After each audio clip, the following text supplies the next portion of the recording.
ನಮಸ್ಕಾರ. ಸ್ವಯಂ ಪಾಕ ಅಭಿಮಾನಿಗಳಿಗೆ ಸ್ವಾಗತ. ಈ ದಿನ ನಾನು ನೆಲ್ಲಿಕಾಯಿ ಲೇಹನ ಹೇಗೆ ಮಾಡೋದು ಅಂತ ಹೇಳಿ ತೋರಿಸ್ಕೊಡ್ತಾ ಇದ್ದೀನಿ. ನಾನಿಲ್ಲಿ ಬೆಟ್ಟದ ನೆಲ್ಲಿಕಾಯಿ ಉಪಯೋಗಿಸಿ ಲೇಹ ಮಾಡ್ತಾ ಇದ್ದೀನಿ.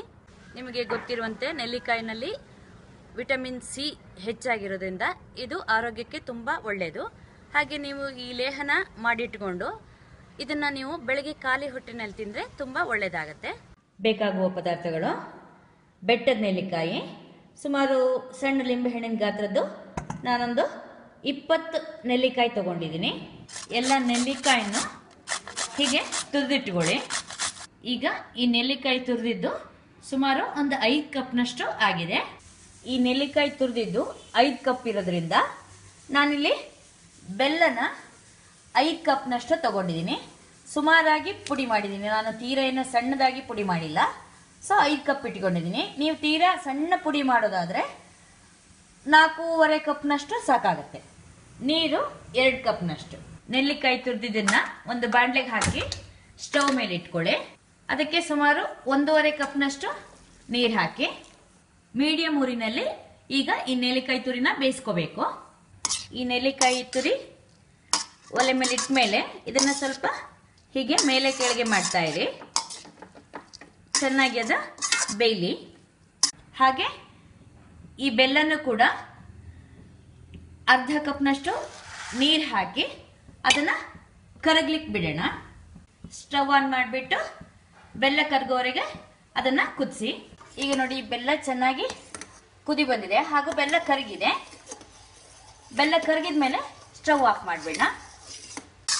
ಈಗ ಈ ನೆಲ್ಲಿಕಾಯಿ ನೋಡಿ ಚೆನ್ನಾಗಿ ಬೆಂದಿದೆ. ಈ ನೆಲ್ಲಿಕಾಯಿ ತುರಿಗೆ ನಾವೀಗ ಈ ಕರಗಿಸಿದ ಬೆಲ್ಲ ಹಾಕೋಣ, ಸೋಸ್ಬಿಟ್ಟು ಹಾಕೋಣ, ಚೆನ್ನಾಗಿ ಮಿಕ್ಸ್ ಮಾಡೋಣ. ಇದನ್ನ ಮೀಡಿಯಂ ಊರಿನಲ್ಲೇ ಚೆನ್ನಾಗಿ ಪಾಕ ಆಗಲಿಕ್ಕೆ ಬಿಡೋಣ. ಇದನ್ನ ಮಧ್ಯ ಮಧ್ಯೆ ಕೈಯಾಡ್ತಾ ಇರಬೇಕು. ಈಗ ನೀರಿನ ಅಂಶ ಎಲ್ಲ ಹೀರ್ಕೊಂಡು ಪಾಕ ಆಗ್ತಾ ಬಂದಿದೆ ನೋಡಿ. ಈಗ ನೀವು ಸಣ್ಣ ಊರಿಗೆ ಇಟ್ಕೊಂಡು ಹೀಗೆ ಮಿಕ್ಸ್ ಮಾಡ್ತಾನೆ ಇರಿ. ಈಗ ಈ ಲೇಹ ಚೆನ್ನಾಗಿ ಪಾಕ ಬಂದು ಗಟ್ಟಿಯಾಗಿದೆ ನೋಡಿ. ಇದಿಷ್ಟು ಗಟ್ಟಿ ಆದರೆ ಸಾಕು, ಆಫ್ ಮಾಡಿಬಿಡೋಣ. ಈಗ ಒಂಚೂರು ನೀರಿನ ಪಸೆ ಮಾಡಿಕೊಂಡು ಹೀಗೆ ನೋಡಿ, ಇದನ್ನ ಹೀಗೆ ಮುಟ್ಟಿದ್ರೆ ಇದು ನೋಡಿ ಹೀಗೆ ಒಂದೇಳೆ ಪಾಕ ಬಂದಿದೆ ನೋಡಿ. ಇಷ್ಟು ಬಂದರೆ ಸಾಕು. ಈಗ ಈ ನೆಲ್ಲಿಕಾಯಿ ಲೇಹ ತಣ್ಣಗಾಗಿದೆ.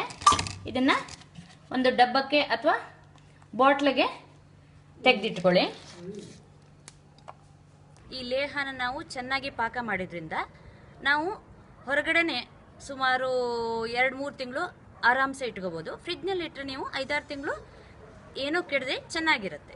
ನೋಡಿದ್ರಲ್ವಾ ನೆಲ್ಲಿಕಾಯಿ ಲೇಹನ ಹೇಗೆ ಮಾಡೋದು ಅಂತ ಹೇಳಿ. ನೀವು ಕೂಡ ನಿಮ್ಮ ಮನೆಯಲ್ಲಿ ಲೇಹನ ಮಾಡಿಬಿಟ್ಟು ನಿಮ್ಮ ಅಭಿಪ್ರಾಯವನ್ನು ನಮಗೆ ತಿಳಿಸಿ. ನಮಸ್ಕಾರ.